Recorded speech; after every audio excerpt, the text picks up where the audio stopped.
Good afternoon, everyone. Welcome back to Cosmic Blueprints. We are in the month of Elul, Virgo. Okay, so remember that the months themselves are an expression of the particular energy that is expressed in the universe. Okay, and from our perspective, there's a old school machloket, a disagreement as to whether or not we believe in a heliocentric universe or a geocentric universe. Heliocentric being helo, the sun, geo, the earth, right? So we know now that the center of the universe is in fact the sun, right? So why would anyone take the position of the earth being the center, right? So it could be perceived as if the earth is stationary and that really the sun is what is moving. Right? But we know now that everything is actually moving. The sun is also moving. The whole entire solar system we're in is actually moving through the universe, through space. Right? Nothing is static. Everything is in motion. But there's an argument that can be made that really it doesn't matter. It's just a matter of perspective. And since we are the intelligent life on the planet, from our perspective was what matters. And therefore, from our perspective, the earth is at the center. And that's all that matters, because we could only see from our perspective. Why should I worry about it? Is the ant concerned about what's happening in the much bigger things around him? He doesn't care. He's only functioning in the world that he inhabits. And therefore, from our perspective, what happens here is what matters most. So we know that each month has a particular letter that is associated with it. And the month of Elul, the Arizal tells us, is the letter Yod. Okay? Yod is the letter for action. He says that number one, the month of Elul is formed by the letter Yod. Its essential nature is action, and its sign is the Virgin. These two attributes, the Yod and the Virgin, symbolize the essence of the month. Return to God and renew. The sign of the month, the Virgin, refers to the necessity of a person to renew his purity during this month, so that one's virginal quality, his purity, becomes clear by one's nullification of the evil deeds of the past. Each of us were created in a perfect form. All of us are created in perfection because we are the product of God's will. God is perfect, and therefore everything God creates is perfect. Many years ago, when I was a student in college, we had to take a core curriculum, and part of the core curriculum is you have to take all kinds of classes that you don't want to take, like philosophy. And my philosophy professor tried making this argument. He said that, well, if you believe that there's a God, then you believe that God is perfect. And if you believe God is perfect, then you believe that everything God creates is perfect. And if everything God creates is perfect, and we see a world of imperfection, right?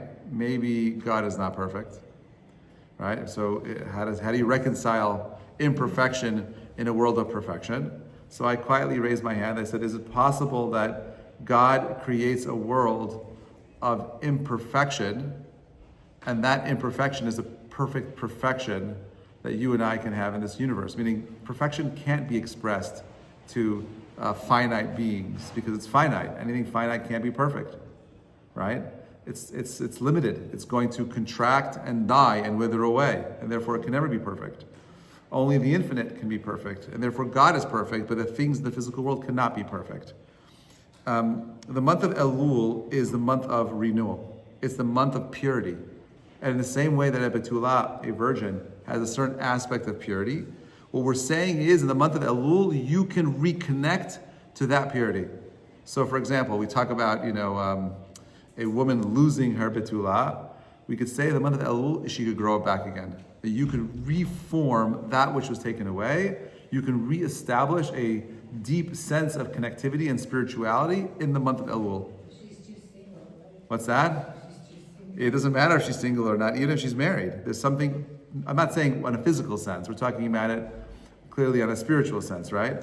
We're talking about the idea that like on a spiritual level, you can regrow that which was taken away. Right? That you're never in a situation where you're lost. There's never a situation where something is broken and cannot be fixed. The month of Elul is a reminder that we have the power of reconnecting to that most purest parts of who we are. And this is what Onkelos says. Onkelos says, Shlach lecha guvrin ve'alalun. The word alalun over there, right? Send out your men, and I will scout the land. The word alun, it sounds like the word elul. So this is what the Midrash Rabbah says. He says, that they may spy out the land of Canaan, right?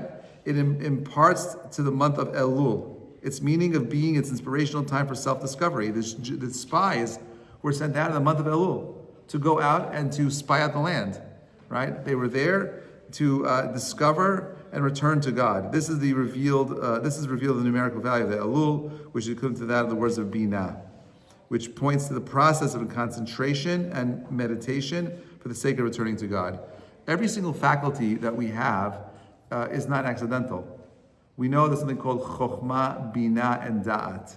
Three, powerful expressions in Kabbalah that represent the faculties of wisdom and thinking and so on and so forth, right? The acronym Chabad, Chokhmah, Binah, and Da'at, right? Chokhmah is explained by the Maharal as a Koach Ma. Chokhmah is a contraction of two words. Koach Ma. Chokhmah is the power of asking what? The power of questioning. Bina is lahavin davar mitoch davar, is to be able to extrapolate the essence of something from the thing itself. And da'at is experiencing or the application of the knowledge itself. A 3-point process, very deep ideas. And therefore, this expression of looking for truth is supposed to return us to the center. It's supposed to bring us back to a place of the first. The word emet, right? The truth itself is made up of three letters, Aleph, Mem, and Taf. Okay? Aleph, the first letter, Mem, the middle letter, Taf. The truth is all-encompassing. It is a beginning, middle, and end. Whereas the word sheker, for falsehood, we know, the 3 letters, Shin, Kuf, Resh, are out of order. Right? It should really say Kuf, Resh, Shin, in the proper order of those letters. And they're out of order because the lies are often jumbled, right? And they don't support one another. If you look at the words emet, you erase the letter aleph, you're left with 2 letters, or a word named met, which means death. And truth cannot survive with the core root of where that information is coming from, right? The word sheker, if you erase the first letter, you're left with the word kar, which means cold or dead. The way in which you kill a lie is by finding out the first letter where it's coming from, right? The letters themselves are all there to teach you something profound. The words are there to teach you something profound as well. So are the months. The months are there to teach us about profound realities. There are states that we can be in. The month of Elul is a time for reflection of the intellect, using the time of that month to say, Ani l'dodi v'dodi li, I, my beloved, is my beloved to me. What kind of a relationship do you want to be in? We often think that in the West that, you fall in love. I'm waiting to fall in love, Rabbi. And I laugh when I hear that because you can't fall in love. It's like you're a victim of love, right? Cupid pulls out its arrow and it shoots you down, and now you have no choice. Your eyes meet and their hearts beating from your eyes, and the eyes lock, and now you found your beloved. It doesn't work like that. Ani l'dodi v'dodi li means that I'm choosing my beloved, right? We say the month of Elul is the letter Yud, where the month of Tishrei is the letter Lamed, we'll see later. And that's li. Ani l'dodi li. Ani l'dodi v'dodi li. Okay, so the Bnei Yissaschar says number 5, he says the heavenly body that imparts its influence to Elul is the Mercury. What is Mercury, by the way? Mercury, the planet, is associated with the intellect, the tools most useful for spiritual work in that month. Mercury is also influenced by the sign of Gemini, Sivan, and the month when the Torah was given. There's a correlation there. Also, the elements of the month of Elul is earth, symbolized by the realm of action, the nature of the month. It is therefore the combination of the openness in the realm of perception and thought, with a proper association with the realm of action that is demanded in the work of this month. Meaning, if you're leaning towards the earth element, which is laziness, right? You're going to fail to express the power of that month. The way in which you overcome the month of Earth, of Elul, is by leaning into the action part of the earth. See, the earth can be very passive, or it can be growth-oriented, right? How's it growth-oriented? You take a seed, you plant it you till the earth, you bury the seed, you water the seed, you let time pass, and now you have growth happening. There's action. There's nothing in this world that will grow without some kind of action. The seeds are able to grow because of gravity pushing the fruit down into the earth. And then there's the sun rotting the actual fruit so that the seeds come out. The earth has to be wet. If it's dry and arid, the seeds cannot get into the earth. The water is falling. The falling water breaks the earth and leaves this little opening for the seed to fall back in. The earth itself is in motion. There's action. You cannot grow without action. By the way, you cannot grow if you're depressed. Depression is like it's a barren world. It's not moving, nothing happens. When you're depressed, you feel stuck. Growth only comes from action. Inaction, no growth. Action, growth. The month of Elul is a time for growth. Okay, the Shem Shmuel says on Elul, he says a person under the influence of Virgo has a natural inclination to analyze phenomena in great detail. They're very inquisitive. And sometimes to attach importance to minor details, maybe a little bit of OCD. There's a general tendency of perfectionism, constant introspection, and coldness towards emotion because they're so lost in their cerebral nature. These tendencies, when channeled through the Torah and its ways, enable a person to rectify himself in the most detailed way. However, if they are not channeled properly, these tendencies may lead to small-minded compulsiveness, worry, and lack of self-confidence.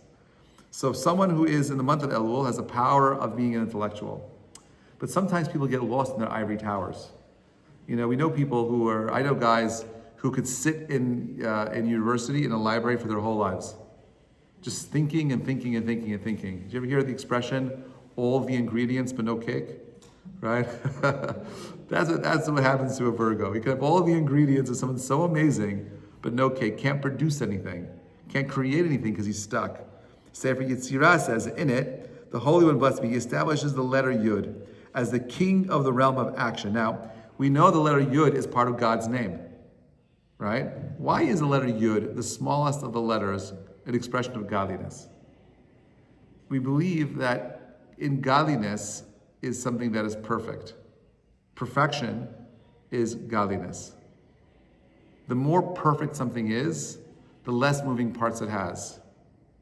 The more perfect something is, the more simple it is. The Yud is the most simplest letter. The way you write a Yud is taking your feather, right? Your little ink pen, and you just a little dot. The smallest of the letters is the beginning of all things. We say, Reshit Chochma Yirat Hashem. The beginning of all wisdom is the fear of God. The reason why we struggle fearing God is because we don't see God. And the Yod is there to remind us that something as insignificant as a little dot on the page is reflective of the infinite. Because of our small-mindedness, because you and I are physical beings that are locked away in a physical universe, we think this is the beginning and end of all things. We obsess about life, we obsess about money, we obsess about all the wrong things. When in reality, the only thing we should be obsessing about is, am I living a life of my truths? Am I truly pushing myself to grow? Am I activating my inner desire to want to become something more? Am I just settling like the earth sign? Am I not moving? Am I stagnant? Right? Elul is there before the holidays, before Rosh Hashanah, to say, wake up, my friends. This is the time. This is the time. It's the end of the beginning of the year, the end of the calendar year, just like the month of Adar right now. The month of Adar right now is the end of the calendar year. There's two calendars we have. Elul is the end and Adar is the end. And therefore we're going to see right now, there's a correlation here between these 2 months. So Sefer Yetzirah says that the letter Yud is the king of the realm of action. During the month, we must resolve to make actions coincide with his thoughts so that they may be as twins, Gemini ruled by Mercury.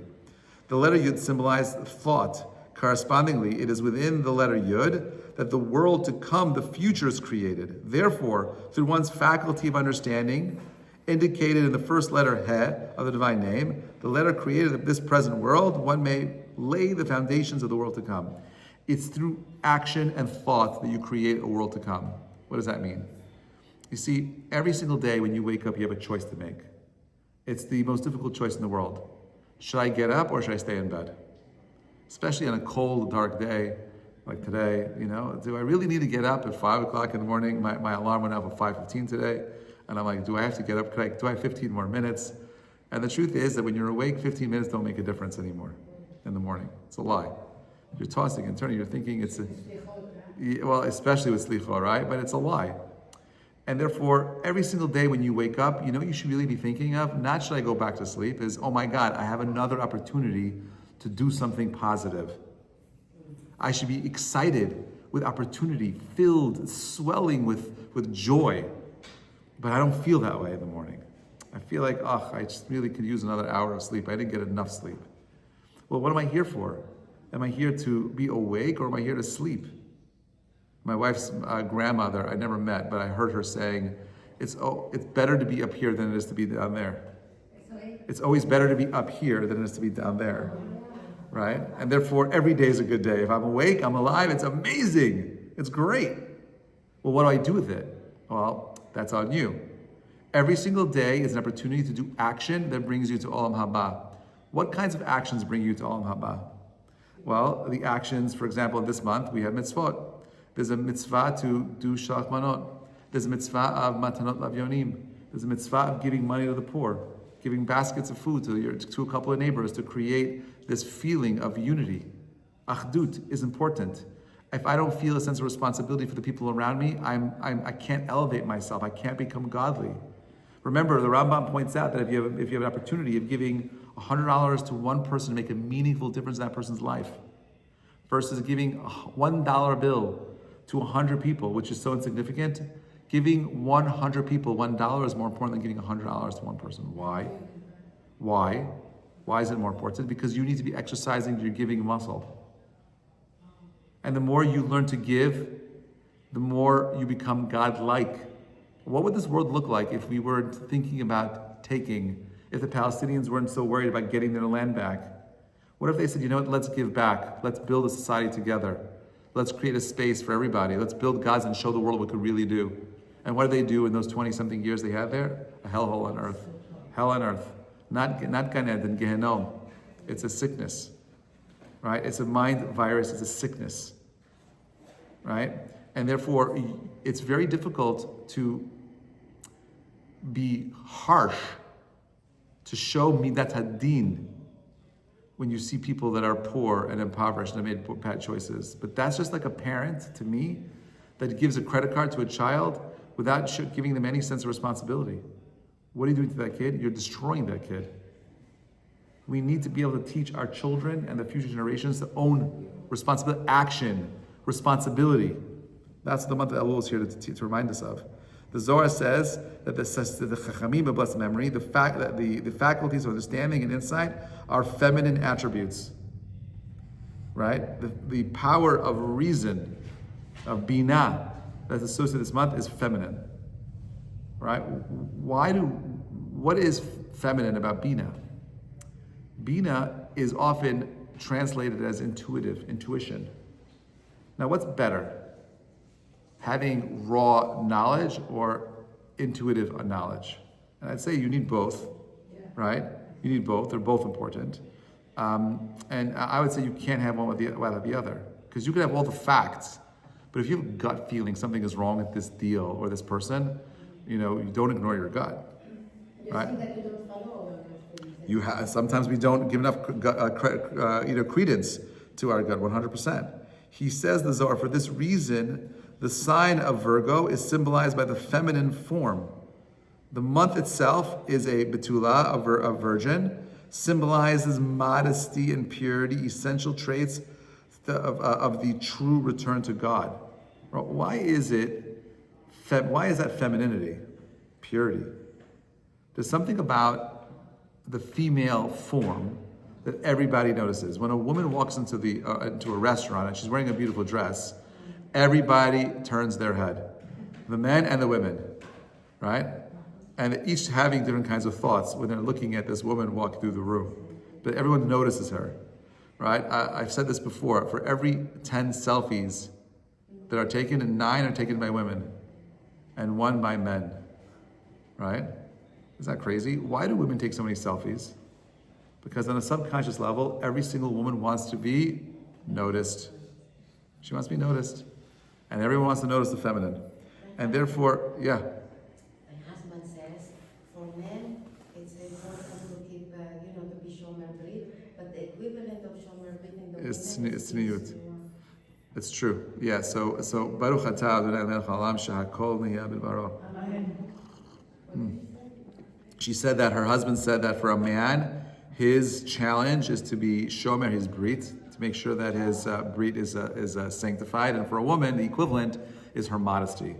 So while there's a lot to be said on that topic, but I would say that modesty is not wearing a potato sack. Modesty does not mean not being able to express yourself and having an identity, right? In Judaism, a woman does not have to wear a burqa, right? A burqa. She doesn't have to wear like something that covers her whole face and only have her eyes out. She has no identity. She's supposed to walk behind her husband because her husband identity expresses her identity in this world. That's why women have no rights in those Arab countries. Okay, they're second-class citizens. Everything's through the man. We as Jews reject this idea. We believe that men and women are equal but different. We have different roles to take, but a woman has her own identity. This is why you have female prophets. How many Islamic female prophets are there? 0. How many female prophets are there in Christianity? 0. You have like Mother Teresa, other people who are like special people, but they weren't like prophets. Yeah, it's all men, right? But in Judaism, you have Miriam, you have Torah, you have all these amazing women, Sarah, Rivka, Leah. They were all Nevi'im. They're all prophets. They all had something unique to contribute to the Jewish world, right? You don't see that anywhere else. Because in Judaism, a woman has her identity. Her identity is separate from her husband's. Together, they form a greater identity. But the way I understand it is like this. Tzniut is about creating mystery. It's not about not being attractive. It's about not attracting. You're allowed to be attractive, right? But attracting is not being attractive. That's very different, right? The modesty is creating the mystery that says, I want to get to know who you are, right? And we lost that art today, unfortunately, in the world. We've lost it a little bit. The old world had it. Today, we lost it a little bit. But this is all tied into this idea of the feminine form. The feminine form is a form that's supposed to draw you in. The month of Elul, you're supposed to be drawn to it like your lover. The Sefer Yetzirah says, the left hand is a sign of the month of Elul. What is the left symbolic of? Midat Hadin. The month of Elul is Midat Hadin, but a different kind of din. The left, in this context, indicates materiality and action. It's interesting. If you ever look at the dollar bill, right, you notice the eagle on the back of the dollar bill, right? In one hand of the eagle, it's holding a sword, and the other hand, it's holding myrtle branches. Which hand is holding the sword, and which hand is holding the myrtle branch? If you notice carefully, the left leg of the eagle is holding the sword. Now, typically, when you go to battle, you don't hold your sword in your left hand. Eagles aren't left-handed, or left-legged, whatever they are, right? But it's symbolic of the idea that when you go to battle, use your weaker hand. When you're fighting someone, use your weaker side. The myrtle branch is a symbol of peace. I'm going to offer you peace with my stronger hand. Right? So it's these symbols that are there. And these are ideas that come from us, of course. Right? The left hand is being the hand that you push people away with. And the right hand is the hand you bring people towards you with. Chesed. So the month of Elul is the left. Oh, well, the whole idea of the dollar, a lot of the symbolism there is the Freemasons were very into Zohar and Judaic concepts and symbols and whatnot. Iconology. Yeah. My son went with his Rebbe on a field trip to see the Masonic temple. Sure. To talk about his teacher from Navi person who was a religious Jew, who was a member of the lodge, who greeted them and talked about. It's fascinating, really fascinating. Anyone here ever been to Italy and Rome and visit the Sistine Chapel? So the Sistine Chapel, if you look at the dimensions, is an exact replica of the Beit HaMikdash. They took all the dimensions in the book of Shmuel, right, or Melachim, where Shlomo Melech was building the temple, and they recreated it. Why? Because they wanted to say that God moved from Jerusalem to Rome, and that's the new capital of the world. But it's an exact replica. If you go, it's literally the same dimensions. Anyway, the Mikdash. Okay, so the left arm over here is about materialism and action, because that's the hand that you're going at and engaging the weaker hand with the world. These must be experienced. Bound the letter Yud to wisdom. Yud gave the month its form. The letter Yud gave the form of the month of Elul. Why? This uneasy feeling makes Elul a month more urgently set aside for repentance, so as to return to order of the letter Daled, Vav, Yod, Daled to Yod, Vav to Daled, Yod, wisdom and life. This is a very Kabbalistic idea I don't want to get into. Let's keep going. I want to go through this. After successfully working on the rectification of the faculty of hearing during the month of Av, which precedes for the month of Elul, upon learning the lesson of future right action from the trials that occurred in our history during the month of Av, we may arrive at a full appreciation of life and wisdom, as it is written in Isaiah, "Hear, listen, and your soul shall live. For upon attaining a full understanding, one may attain the wholesome life of the soul." I often say the quality of your life is an expression of the quality of the questions that you're going to ask. And therefore, the month of Elul is supposed to be a time of inner, repentance. It's supposed to be a time of inner reflection, a time of asking the important questions. Well, why am I where I am? Why am I not where I'm meant to be? What am I supposed to be doing to get there? And that could only happen through the art of questioning. And this is a mental faculty. Otiot Rabbi Akiva says that the heart, the lev, the resting place of the soul, which is symbolized by the letter Lamed, which in Sefer Yetzirah is associated with the month of Tishrei, the next month, Libra, the month that followed Elul. The mighty potential rectification indicated within Elul was revealed to us by the collective work of penance on the part of the Jewish people in their desert wanderings. Remember, the month of Tishrei is the month where the Jewish people were forgiven on Yom Kippur. During Elul, Moses ascended to Mount Sinai for the third time to intercede on behalf of the Jewish people, so that Hashem would forgive them for their sin of the golden calf. By this process, Moses opened the gates of penance for the month of Elul. Because the Jewish people sinned with the golden calf, we're going to read about it in this week's Parashat Kitisa, where the Jewish people built the golden calf. They brought down, Moshe comes down to Luchot and breaks it, right? He only goes back in Rosh Chodesh Elul. He stays there for 40 days and comes back down with what? The Luchot Shniot. And that day was Yom Kippur. So the month of Elul is the beginning process of true repentance. Now, what's beautiful is that it's not one day. It's a 40-day process. It takes a long time. Why is it 40 days? It takes 40 days to create a new habit that sticks, minimally. A new habit that sticks. Yeah. If you really want to, remember, if you can't measure it, you can't manage it.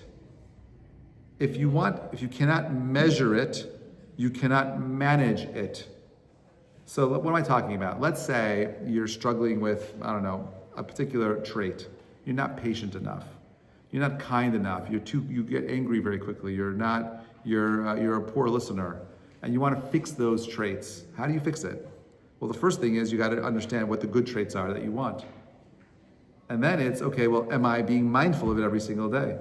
Are you meditating on being that better, greater person? If you think about it once, and then you're like, okay, I really have to be a good person. I'm impatient. I have to work on patience. And I'm going to work on patience this month. And then the next thought is, what's for lunch? Where am I going for Pesach? What am I doing tomorrow? And it's not real. It's never going to change.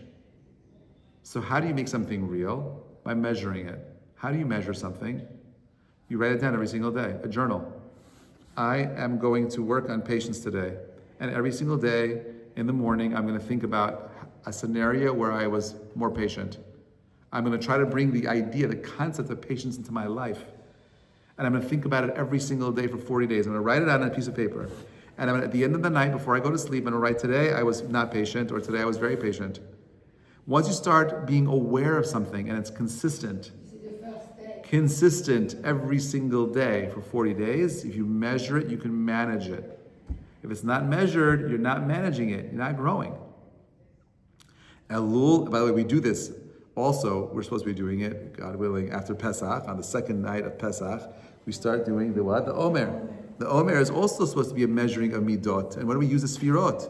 Chesed, we start with Chesed, we do Chesed and Gvura, Chesed Shebegvura, Chesed Shebetiferet, we do Chesed at the end, Chesed Shebechesed. It's all the midot. We're supposed to be doing an accounting every single day for 7 times 7, 49 days, of how we're elevating ourselves through those midot. If you're not measuring it, you're not managing it. Right? Elul is a time when we start this process of thinking about, oh my God, Rosh Hashanah is coming up. How am I going to make this year? I can't come this Rosh Hashanah and be the same person I was before. In the same way that a Betulah, who feels like she's no longer a Betulah, can become a Betulah again, you have the power of becoming the purest version of yourself on Rosh Hashanah.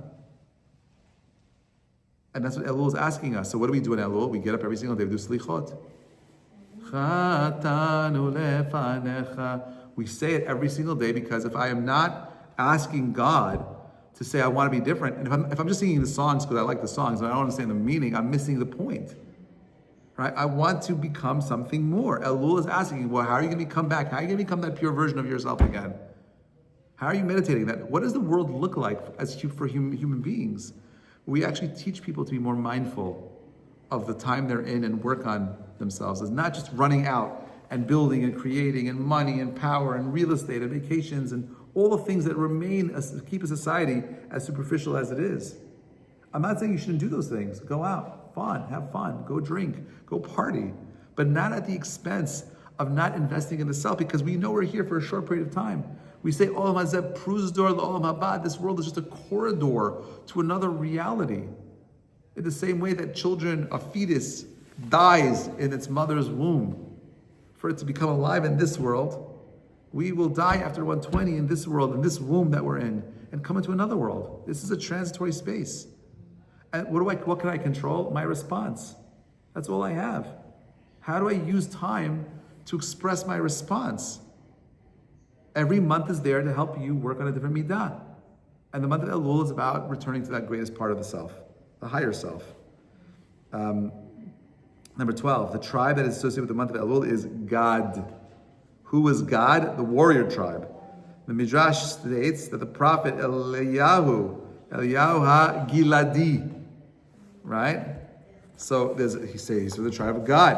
Elijah is also referred to as the angel of the covenant. The source of holiness and purity is associated with the attribute of Yesod, foundation.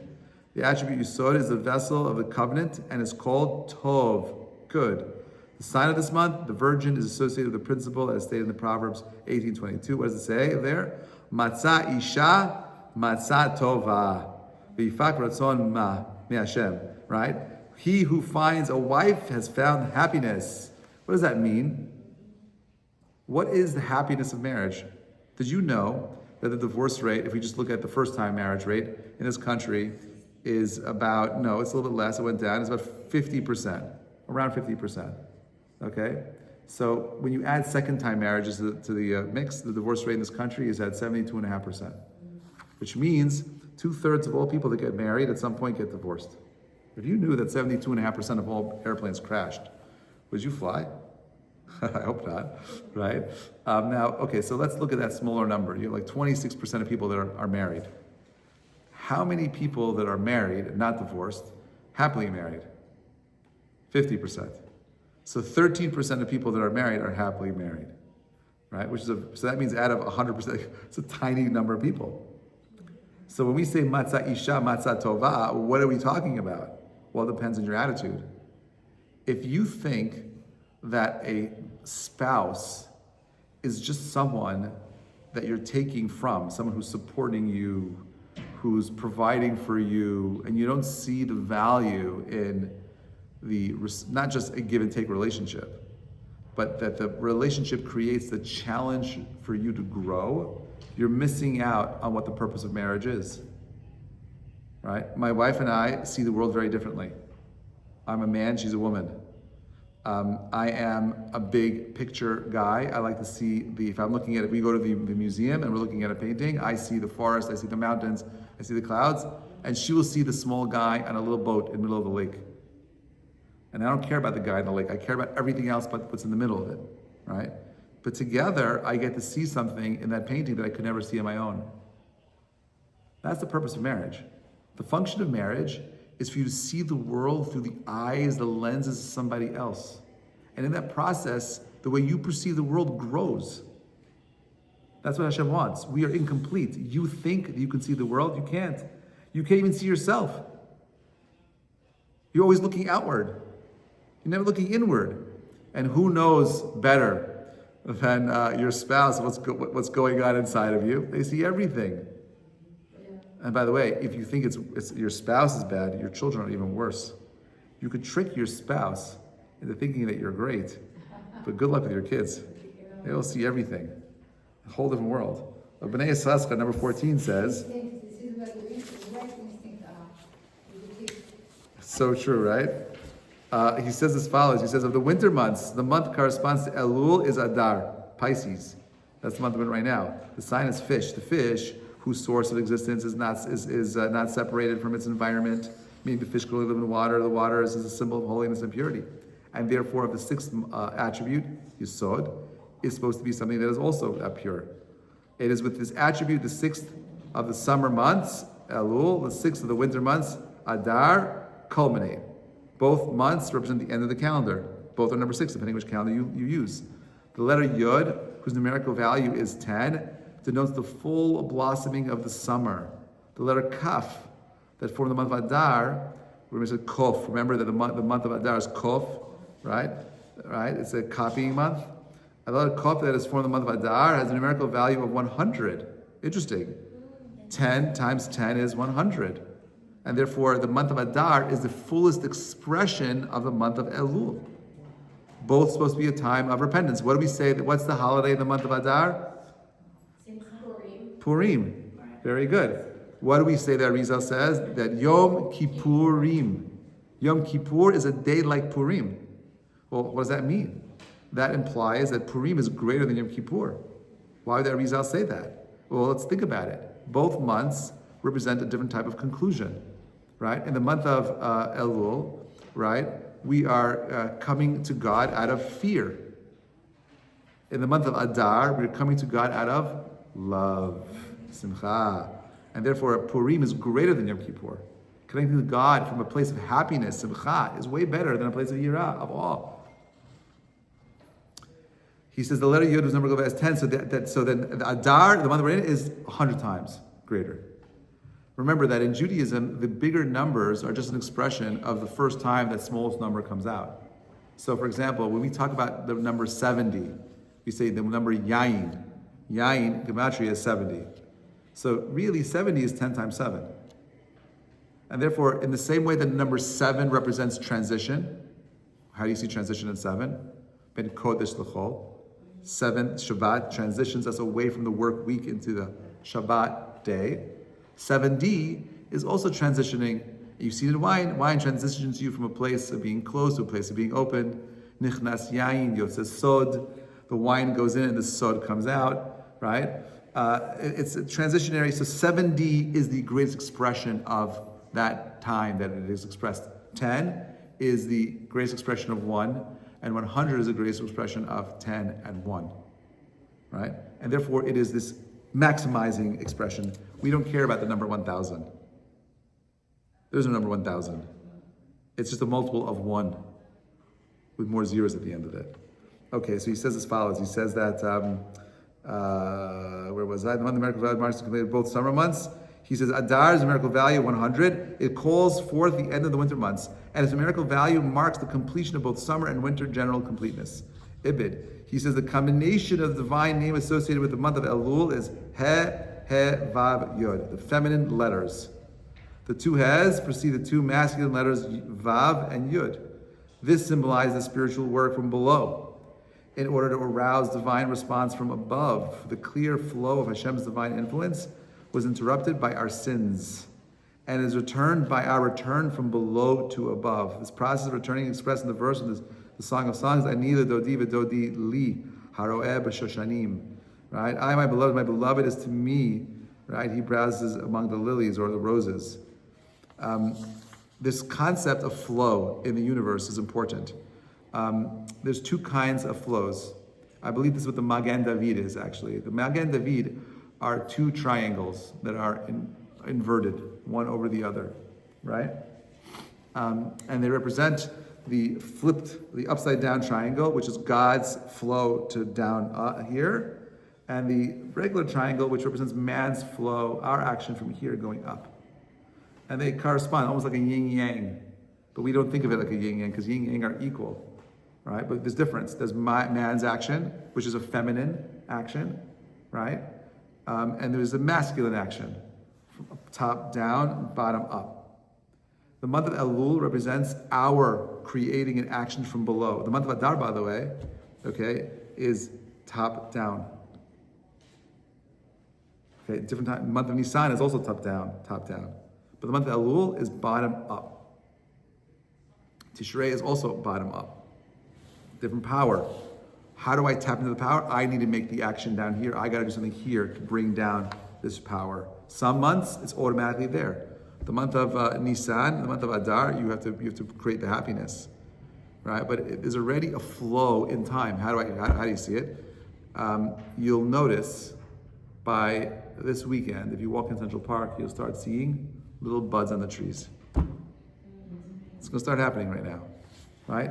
It's going to start happening, and it's going to be the same way the world is awakening from above, right? There's a power that we can tap in from above. But some months it requires us to do our thing. He says over here, the acceptance of God's as one's ruler and the contemplation of his ways are symbolized by these two Hes. The first He symbolized Bina, understanding. The second He symbolized the kingdom and contemplation of Malchut. These two together form the essential condition for a true return to one's soul, to its source. After one is successful, one merits the influence of Yud and Vav and the divine flow and so on and so forth. Okay, let's go into that's getting back to the idea of having someone who is a Betula. Okay, let's go through the traits. The first He Yes. is the Malchut, and then the second He is the Bina part. No, the first He is the Bina part, the second He is Malchut. Okay, the Virgo personality, strengths and weaknesses. Ready? Virgo is an earth sign, like we said earlier, like Taurus, Capricorn, meaning they are practical, grounded, and detail-oriented. We know that Virgos are between August 23rd and September 22nd, approximately. The element is earth. Okay, positive traits. They are generally meticulous and analytical, practical and diligent, reliable, detail-oriented, modest and humble. The challenges: overly critical and fussy, protectionist tendencies, prone to worry and anxiety, struggle to admit faults. Virgos are excellent at spotting flaws in others and may often struggle and see their own weaknesses. Virgos seek order in chaos, ensuring everything is done efficiently and properly. However, their high standards can sometimes lead them to become overly critical, can be overly meticulous, leading to nervous tensions and burnouts. Prefers order and organization, both in work and at home. Naturally intelligent, often involved in reading and learning. Virgos can work intensely for long periods, but they must be careful not to do too much because they will burn themselves out. Virgos emotional and social nature. Virgos modest and reserved, often preferring quiet, structured life over exciting and unpredictability. No attention seeking like Leos. Prefers to observe rather than to be in the spotlight. They're more introverted. Can be shy and introverted, and they are loyal and dependable friends. Highly self-critical, expects perfection from themselves and in others. Has high standards in relationships, can be picky when choosing a partner. Not overly emotional, but deeply cares about loved ones. Okay, Virgo may not express love in dramatic ways, but their devotion and practical support speaks volumes. Okay, Virgo, in the work and money, financial habits, careful spenders, prefers practical investments, not a gambler, always looking for a good deal, will return items if they find a better price later. They'll go back to Costco. Okay, professional strengths, highly efficient, detail-oriented, ideal for job requiring precision, like programming, thrives in structured environment, does not seek leadership roles, it was rather to be the second in command, prefers practical careers, often excels in fields like medicine, accounting, research, and editing. Virgos in love relationships. Virgos males. They are reliable, practical, not overly romantic, shows love through acts of devotion rather than grand gestures. They dislike emotional dramas, prefer stability in relationships, can be critical, but does so out of desire to improve the relationship. Virgo women, shy at first, but deeply loyal, committed.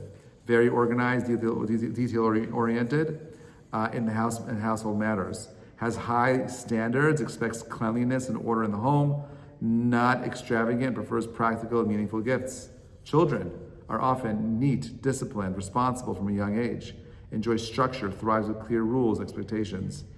Can be perfectionists. Parents should teach them to be patient with themselves. Okay, Virgos, spiritual and ethical growth in Judaism. Okay, this is what they say about Virgos. Jewish teachings and refinement. They need to work on humility. Virgos are naturally humble, but must ensure they do not become overly self-critical. They are looking for emet. They value honesty and have strong moral compass. They have, when it comes to sablanut, must work on being less critical and more tolerant of imperfection. They tend to be practical in their kindness, but should express warmth as well when they're chesed. Since Virgos are naturally critical, they must be careful with their words and ensure they do not harm others. The Gemara says, the greater the struggle, the greater the reward. The Virgo struggle is learning to balance their perfectionism with the kindness and accept life's imperfections. Final ideas, okay? Virgos have a precision, reliability, and dedication. Their biggest challenge is being overly critical and struggle with the bigger picture. Ready? This is the key takeaways, and we'll end with this. Virgos are meticulous, intelligent, dedicated, but they must work on patience and acceptance. They excel in the work and organization, but should be mindful not to let perfectionism lead to stress. By focusing on kindness and spiritual growth, they can refine their critical nature into wisdom. The Kohelet says, do not be overly righteous, no overly wise. Why destroy yourself? Meaning any extreme is destructive. You want balance. Virgos must learn that perfectionism is not always possible, and sometimes good enough is truly enough. You ever hear the expression, good is the enemy of great? That is what Virgo struggles with. They won't finish things because it's not perfect. They'll often disengage because it's too difficult. That's not going to be the way I want it. Therefore, part of a Virgo's response and their ability to work through themselves is recognize it's okay. Has a time to the month of Elul. Well, think about it. How often do we say, "Oh, God doesn't really, I can't change. I'm never going to be perfect anyway. Why bother trying?" That's the Yetzer Hara, how it gets us. The Yetzer Hara gets you by saying, "It's never going to be perfect anyway. Why bother trying?" Right? The idea of a Betula, it's that when she's not a Betula, it's final. Right? You're stuck. You've switched your status. You had an experience that changed you. And therefore, what's the point of changing? I could just do whatever I want now. I'm free. And that, Chachamim are saying, is a mistake of Elul. The Elul month means that you could transcend wherever you were coming from and actually get yourself back into that pristine, holy state that you were in from before. That's what the month of Elul is about. And therefore, the intellectualism, the criticism of the Elul itself, the self-critical nature of Elul, prevents it from achieving what it's meant to achieve, which is perfectionism through our imperfect nature. None of us are perfect. We're all flawed. And what makes us so special and unique are those flaws. Embrace the things that are holding you back from perfectionism, but don't be afraid to move that little needle. Bezrat Hashem, we'll continue the conversation next week. Have an amazing week, everybody. Wishing you all a Tzom Tov. Have a good, meaningful fast, and a Purim Sameach. I don't get to see you over Purim. Purim Sameach, everybody. Only